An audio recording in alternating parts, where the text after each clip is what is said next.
Capítulo 13. Os cetros de iniciação. Os cetros de iniciação são de 4 tipos. 1. Cósmico, usado por um logos cósmico nas iniciações de um logos solar e dos 3 logos planetários maiores. 2. Sistêmico, usado por um logos solar nas iniciações de um logos planetário. Com a iniciação cósmica nada temos a ver. Ela diz respeito às expansões de consciência além do próprio alcance do mais alto iniciado, em nosso sistema solar. Com as iniciações sistêmicas nós nos ocupamos apenas numa medida insignificante, pois eles são em escala tão vasta que a mente humana comum não pode ainda visualizá-las. O homem somente avalia estas iniciações na medida em que produzem efeitos no esquema planetário ao qual ele possa estar ligado. Este é particularmente o caso, quando o esquema, no qual ele representa o seu papel microscópico, é o centro, no corpo lógico, a receber estímulo. Neste caso, a iniciação de seu próprio logos planetário ocorre e, consequentemente, ele, como um corpo celular, recebe um estímulo adicional, juntamente com os demais filhos dos homens. 3. Planetário, usado por um logos planetário para propósitos iniciáticos e para as terceira, quarta e quinta iniciações maiores, mais as 2 mais altas. Na iniciação planetária, o cetro de poder, empunhado pelo logos solar, está carregado com força elétrica pura, vinda de Sírio, e foi recebido por nosso logos durante o período secundário da criação, das mãos daquela grande entidade que é o Senhor que preside os senhores do karma. Ele é o repositório da lei durante a manifestação, e ele é o representante, no sistema solar, daquela fraternidade maior em Sírio, cujas lojas são encontradas funcionando como as hierarquias ocultas no diversos planetas. É ele de novo, quem, com o auxílio do logo solar, investe de poder os vários iniciadores, dá-lhes a palavra secreta, capacita-os a fazer descer a força elétrica pura com a qual os seus cetros de ofício têm de ser carregados e entrega a sua custódia ao segredo peculiar de seu particular esquema planetário. 4. Hierárquico, usado por uma hierarquia oculta para iniciações menores e para as 2 iniciações de manas pelo Bodhisattva. Quando o homem se individualizou nos dias lemurianos, o foi por meio da aplicação do cetro de iniciação ao logos de nossa cadeia terrestre, o qual pôs em atividade, ao tocá-los, certos centros em seu corpo, com seus grupos correspondentes. Esta aplicação produziu literalmente o despertar da vida para o trabalho inteligente no plano mental.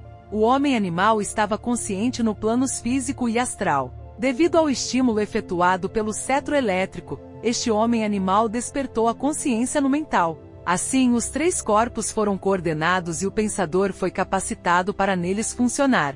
Todos os cetros de iniciação causam certos efeitos, a estímulo dos fogos latentes até arderem. B. Síntese dos fogos, por meio de uma atividade oculta que os traz, um para dentro do raio do outro.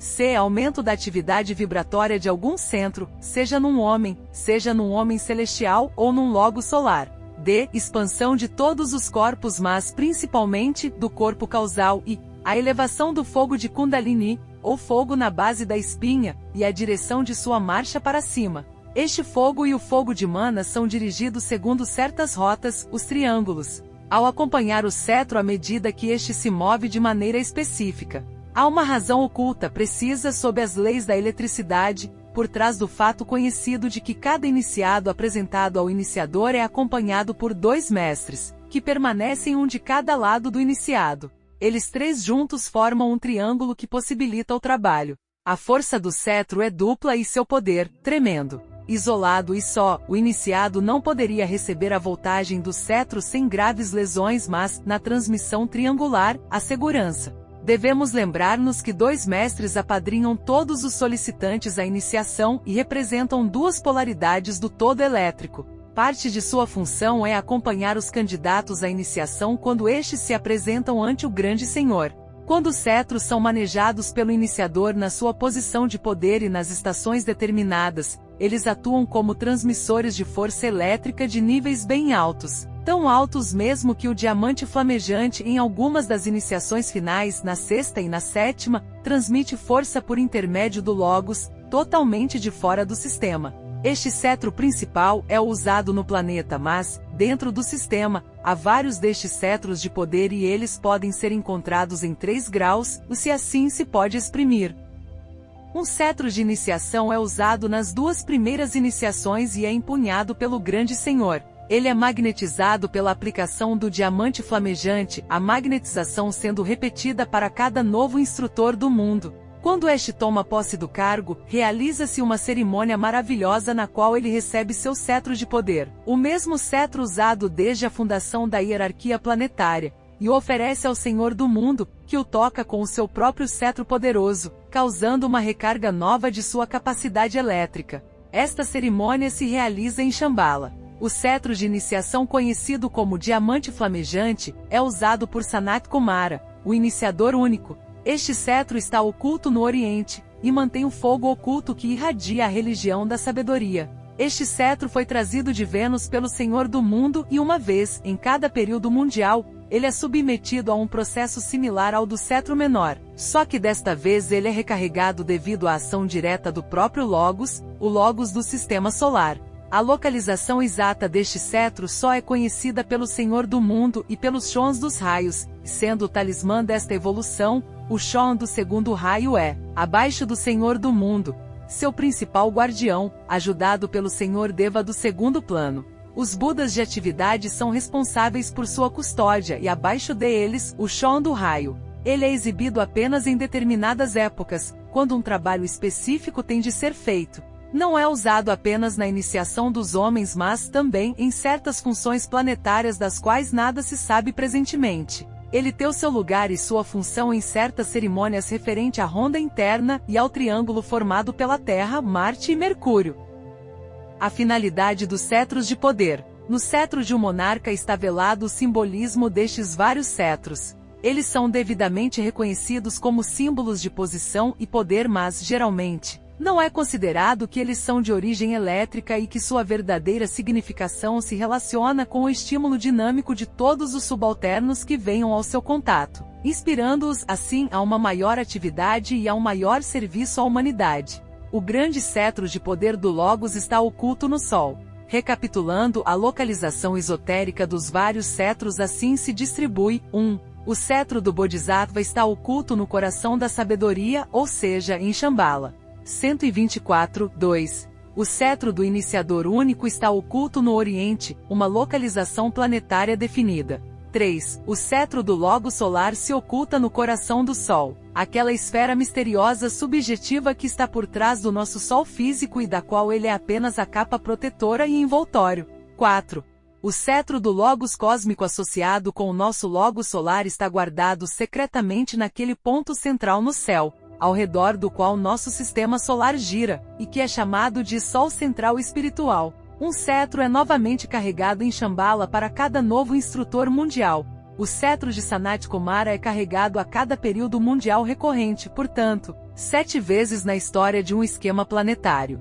O cetro logóico de poder é eletrificado na ocorrência de cada novo período de criação, ou para cada sistema solar por meio do qual o Logo se manifeste, da mesma maneira que um homem se manifesta por meio de sua vida física. As duas primeiras cerimônias se realizam em Shambhala, o ponto sagrado de manifestação planetária, aquela localização de um ser humano. Por exemplo, muitos dos lugares na superfície da Terra que são famosos por suas propriedades de cura, são assim conhecidos porque são locais magnetizados e suas propriedades magnéticas se demonstram como influências curadoras. O reconhecimento destas propriedades pelo homem é apenas um preâmbulo para um conhecimento posterior e mais exato, que ocorrerá quando sua visão elétrica estiver normalmente desenvolvida.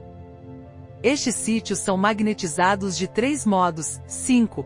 Por Sanat Kumara, trabalhando através do Manu. Isto ocorre quando se deseja formar um ponto central magnético que por seu poder atrativo levará uma raça, uma nação, ou uma grande organização, a um todo coerente. Toda nação tem seu ponto magnético formado na matéria elétrica pela aplicação do diamante flamejante aos éteres. É o coração nacional e a base para o caráter nacional. Geralmente a cidade principal de uma nação é construída ao seu redor, mas não invariavelmente. 6. Por Sanat Kumara trabalhando através do Bodhisattva. Neste caso, a força elétrica no cetro é manejada para aproximar mutuamente aquelas influências que se demonstram nas grandes religiões do mundo. O menor cetro de poder é aqui usado em conjunção com o maior. Por meio dele se estabelece a qualidade atrativa ou tônica de qualquer religião e a de qualquer organização com base religiosa. 7. Por Sanat Kumara, trabalhando através do Mahasham pelo manejo do cetro do poder. Os pontos focais magnéticos daquelas grandes organizações que afetam a civilização e a cultura de um povo, são trazidos a uma atividade coerente. Todas as organizações no plano físico, governamentais, religiosas ou culturais, são o resultado de causas e forças internas e, antes que elas apareçam definitivamente em manifestação física, uma focalização, se assim pode ser expresso, destas influências e energias ocorre nos níveis etéricos. A maçonaria é um destes casos. Ela tem 2 centros magnéticos, um dos quais na Europa Central. Em todos os casos citados, o Senhor do Mundo foi o oficiante, como é sempre o caso na fundação de grandes e importantes movimentos. Em todos os movimentos menores em auxílio da raça iniciados pelos mestres, trabalhando através de seus discípulos, a ajuda do Bodhisattva é invocada e o menor cetro de poder empregado.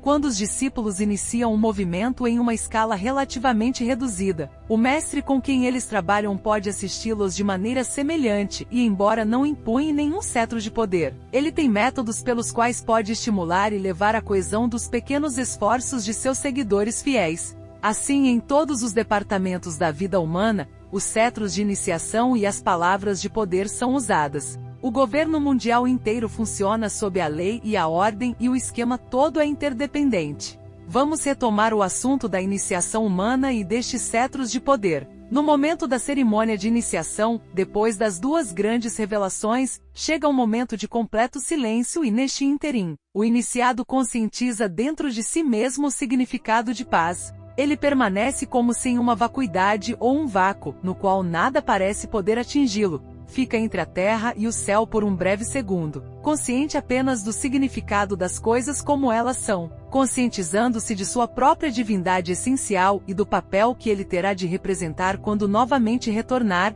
da Câmara de Conselho do Céu, ao serviço terrestre. Ele não tem consciência de ansiedade, medo ou dúvida, contatou a presença divina e viu a visão. Ele sabe o que tem a fazer e como fazê-lo e uma paz e alegria indescritíveis enchem seu coração. Este é um interlúdio de quietude antes do período de atividade renovada que começa no momento em que o cetro é aplicado. Enquanto esteve recolhido para dentro de si mesmo, com todas as suas forças centradas no seu coração, a loja dos mestres em atividade. Esteve cumprindo certas cerimônias e entoando certas palavras, preparatórias para o aparecimento do iniciador no trono e para o empunhar do cetro. O hierofante estivera presente até agora, mas o trabalho fora efetuado pela loja pelos padrinhos. Ele agora sabe para o lugar de poder e o cetro lhe é trazido por seus guardiães legítimos. Não nos é possível publicar mais pormenores da etapa seguinte, além do ponto em que se usa a descrição corporificada nas palavras, o fogo desce do céu. Através do pronunciamento de certas palavras e frases que são um dos segredos da iniciação e que variam para cada iniciação, a força elétrica a ser empregada desce sobre o cetro, passando pelo coração e pela mão do iniciador até os 3 que ficam em relação triangular com o trono de ofício. Efeito da aplicação do cetro. A. Sobre os corpos do iniciado, o efeito é quádruplo e durável, mas varia de acordo com a iniciação alcançada. A ação do cetro é regulada muito cuidadosamente e cientificamente, e a cada iniciação seguinte, a voltagem é aumentada e a atividade do fogo resultante, e de seu calor intensificada pela aplicação do cetro iniciado descobre, 1. Que a atividade de cada átomo individual nos vários corpos é aumentada, resultando num grau maior de energia nervosa e numa elasticidade e resistência que lhe servirão com vantagem na intensa vida de serviço que se antecipa. 2. Que a matéria de tipo indesejável nos seus corpos é expelida e a parede atômica parcialmente destruída, tornando os átomos radioativos, se assim se pode dizer, e, portanto, mais facilmente elimináveis. 3. Que os fogos do corpo são estimulados e a energia total do homem tríplice inferior é coordenada de tal maneira que há menos perda de energia e maior coerência e uniformidade na ação.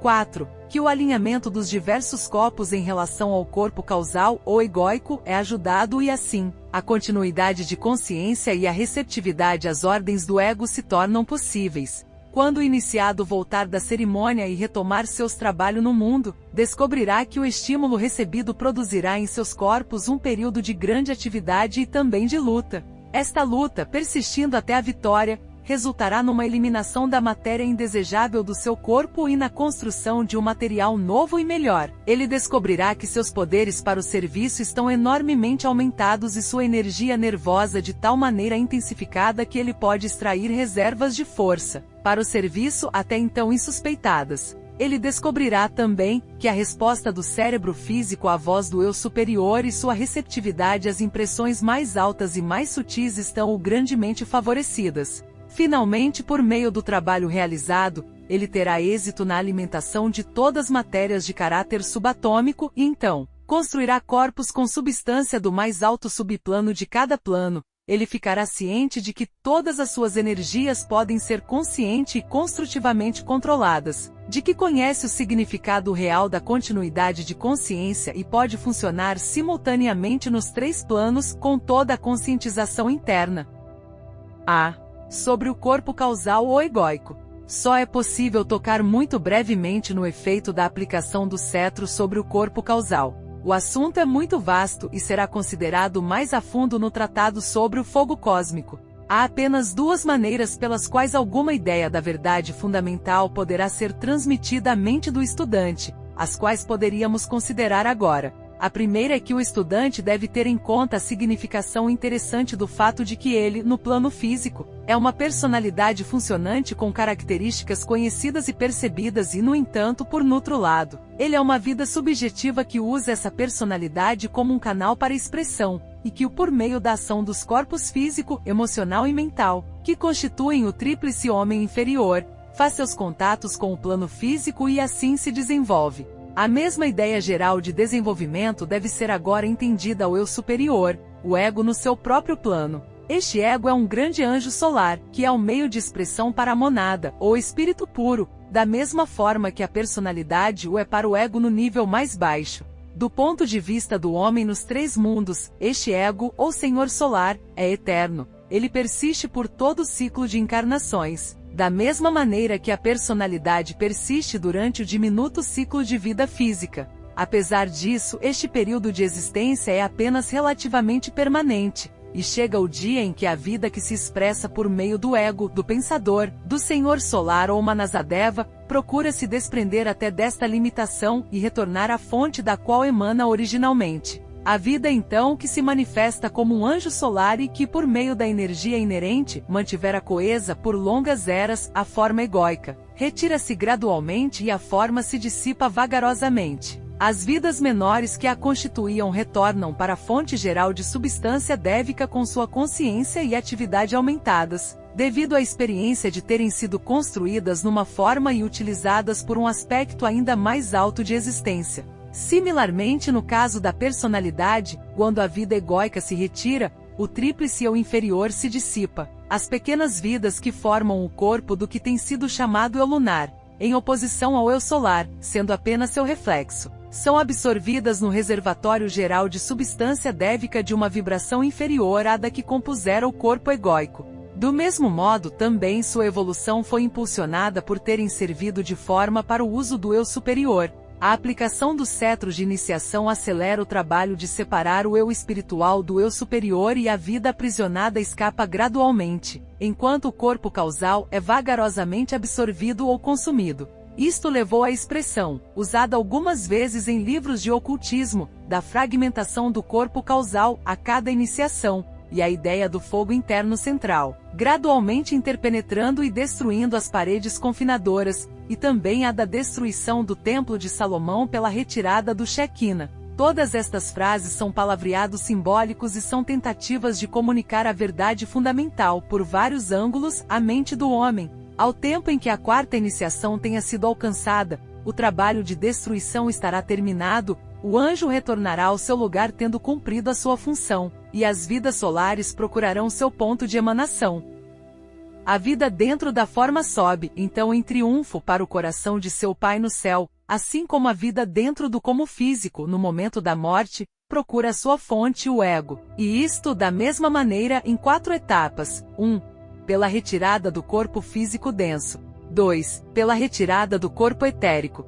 3. Por um posterior abandono do corpo astral. 4. Por uma partida final do como mental. Outra maneira de dar ênfase a essa mesma verdade é considerar o corpo egóico como um centro de força, uma roda de energia ou um lótus. Imaginá-lo como um lótus de 9 pétalas ocultando, dentro destas pétalas, uma unidade central de 3 pétalas. Estas, por seu turno, ocultam a vida central, ou a joia no lótus. Conforme a evolução prossegue, estes 3 círculos de 3 pétalas se abrem gradualmente, tendo um efeito simultâneo em uma ou outra das 3 centrais. Esses 3 círculos são chamados respectivamente de pétalas do sacrifício, do amor e do conhecimento. Durante a iniciação, o cetro é aplicado às pétalas de maneira científica e regulada de acordo com o raio e a tendência. Isto produz a abertura do botão central, a revelação da joia, a retirada do cofrezinho que por tanto tempo a protegeu e sua transferência para a coroa,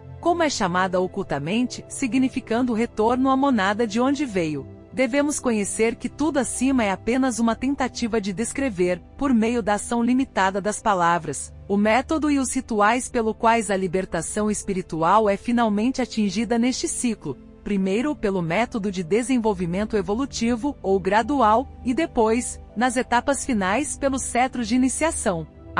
Sobre os centros. Na época em que a iniciação é atingida, os centros estão todos ativos e os 4 inferiores, que correspondem à personalidade, estão começando o processo de transladar o fogo para os 3 superiores. A revolução dual nos centros inferiores pode ser vista claramente e os 3 superiores começam a ser similarmente ativos. Pela aplicação do cetro de iniciação no momento da cerimônia iniciática, resultados definidos são atingidos em relação aos centros, que podem ser enumerados como segue. O fogo na base da coluna é definidamente dirigido para qualquer centro que seja o objeto de atenção especial.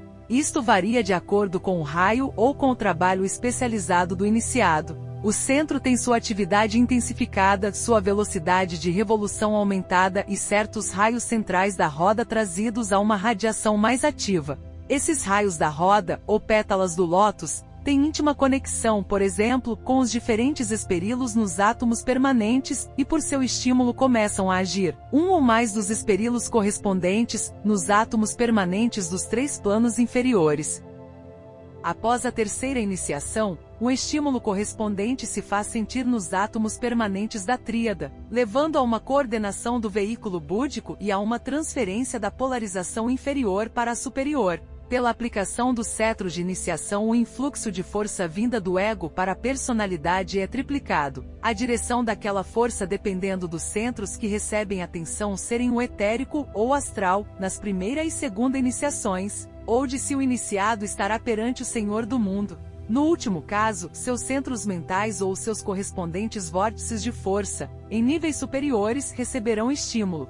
Quando o instrutor do mundo inicia nas primeira e segunda iniciações, a direção da força da tríada é imitada para a vivificação dos centros do coração e da garganta, em sua posição de sintetizar o inferior. Quando o iniciador único aplica o cetro de seu poder, o influxo vem da monada e embora o coração e a garganta intensifiquem a sua vibração em resposta, a direção principal da força é para os 7 centros da cabeça e finalmente na libertação, para o centro radiante no topo da cabeça, sintetizando os 7 centros menores da cabeça. Os centros, durante a iniciação, recebem um novo impulso de capacidade vibratória e de poder e isto, na vida esotérica, resulta em uma sensibilidade e um refinamento dos veículos que podem resultar, de início, em muito sofrimento para o iniciado, mas que produzem uma capacidade de responder que sobrepuja, de muito, a dor que o acompanha. 2. Um desenvolvimento da faculdade psíquica que por sua vez poderá levar a uma agonia temporária, mas que causa, finalmente, um reconhecimento do eu uno em todos os egos, o que é a meta do esforço. 3. Uma consumação de trama etérica pela elevação gradual de Kundalini, sua correta progressão geométrica e uma resultante continuidade de consciência que capacita o iniciado a se utilizar conscientemente do tempo como um fator nos planos de evolução. 4. Uma gradual percepção da lei de vibração como um aspecto da lei básica de construção, a lei da atração, é alcançada, e o iniciado aprende conscientemente a construir, a manipular matéria de pensamento para o aperfeiçoamento dos planos do Logos, a trabalhar na essência mental e aplicar a lei nos níveis mentais e daí afetar o plano físico. O movimento se origina cosmicamente em níveis cósmicos e o mesmo será visto no microcosmo. Há uma insinuação oculta aqui, que revelará muito se sobre ela se meditar bem. Na iniciação, no momento da aplicação do cetro, o iniciado percebe conscientemente o significado da lei de atração na construção da forma e na síntese dos três fogos. Seu progresso dependerá de sua capacidade em reter essa conscientização e de aplicar a lei em si mesmo. 5. O hierofante transmite energia manásica superior para o iniciado, de tal maneira que este se torna capacitado a conscientemente conhecer e reconhecer o plano para o seu centro grupal, através do estímulo imensamente aumentado. Esta força desce do átomo manásico permanente através do antakarana e é dirigida para qualquer centro que o hierofante, sob a lei, verifique deva ser estimulado.